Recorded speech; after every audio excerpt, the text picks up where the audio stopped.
ഇത്തവണ സാമ്പാർ ശരിയാവും. സൂക്ഷിച്ച് പിറകു താഴെ. എന്നാ പൂഞ്ഞിക്കര. കൊള്ളാം.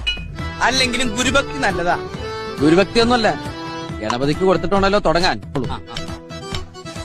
പൂഞ്ഞിക്കരെ, ഇതിൽ മസാല പിടിച്ചിട്ടില്ലല്ലോ. ഞാൻ മസില് പിടിച്ചിട്ട് തന്നെയാണ് നടക്കണത്. മസില് പിടിക്കുന്ന കാര്യമല്ല, മസാല. ആഹാ, ചുവന്ന പോലെ അല്ലേ? അതെന്താ സാമ്പാറിന് താടി മീശുണ്ടാ? കുട്ടിയുടെ പേരെന്താ? എന്താ ഈ കാണിക്കണേ? വയ്യ മാറിക്ക്. പൊങ്ങണില്ല ചേട്ടാ. പൊങ്ങണില്ല എന്നുള്ളത് നിങ്ങൾ വിളിച്ചു പറയണ്ട. എല്ലാവരും കേട്ടാ എന്താ വിചാരിക്കുക? ഇയാളെ ശൗന്തളയ്ക്ക് പഠിക്കുക, കാലുമ്പോ ഗർഭം കൊണ്ടോ? ഇത് തീർന്നില്ലേ? ഞാനിത് തിന്നല്ല.